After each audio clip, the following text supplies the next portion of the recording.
Bonjour à tous. Nous nous retrouvons rapidement pour une vidéo sur un article de jeuxvideo.com sur Hideo Kojima. Donc c'est un article qui vient de paraître là vers 22h sur la succession en fait d'Hideo Kojima.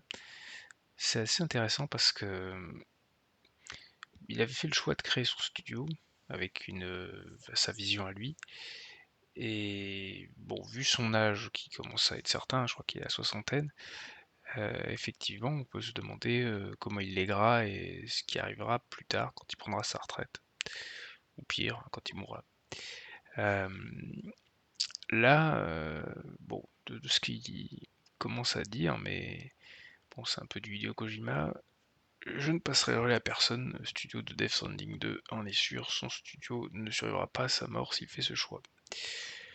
Bon, c'est un peu un résumé, mais bon voilà, l'article nous dit certains créateurs laissent une empreinte indispensable.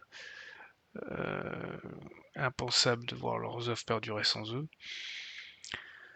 Donc ce qu'il dit c'est je ne vais pas céder les rênes à qui que ce soit, je préfère les briser. Je n'ai pas besoin de léguer Hideo Kojima à quelqu'un. Si je demande à mon équipe de faire les choses de ma manière, l'entreprise échouera et fera faillite. Donc c'est une entreprise AGQ, ce qui prouve d'ailleurs qu'il est de plus en plus hors jeu vidéo. Il ajoute, ils ne me copient pas, ils essaient pas de me ressembler, ils ont reçu l'étincelle de ma passion et la nourrissent à leur façon.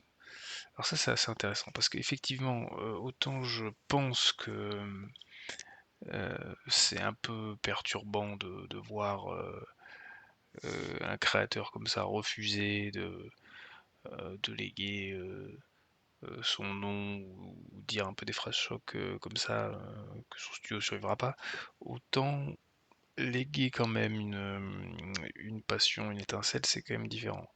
Après, je pense quand même que le style, voilà, l'envie, l'imitation, etc., doit quand même être présent dans un studio. Alors je dis pas qu'il faut tout uniformiser ou tout standardiser, etc., pour voilà, avoir un style Hideo Kojima parfait, etc., mais qu'il y ait un certain nombre d'automatismes, ça me choquerait pas. Donc je suis assez partagé, parce que d'un côté je comprends ce qu'il veut dire. Il, il veut quand même qu'il y ait une certaine indépendance et que la création soit un peu en dehors de ce que lui a en tête. D'un autre, s'il commence à faire des jeux vraiment éloignés de ce qu'a fait Hideo Kojima après, je suis pas sûr que l'entreprise survive beaucoup aussi quand même. Donc c'est pas simple. Et puis ça va être intéressant parce que je pense que c'est un peu un cas de figure de vraiment d'un créateur assez reconnu, superstar, game designer superstar, qui va léguer son entreprise.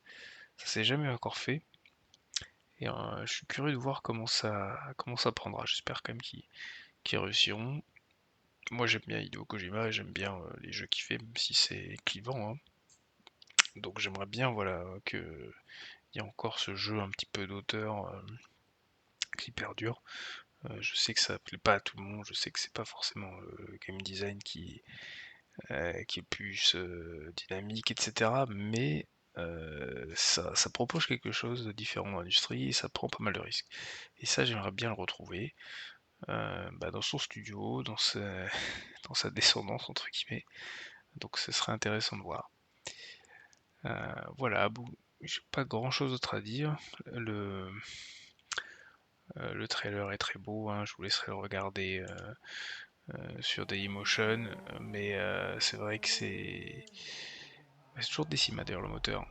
C'est vrai que ça a l'air perché, ça a l'air sympathique, comme d'habitude.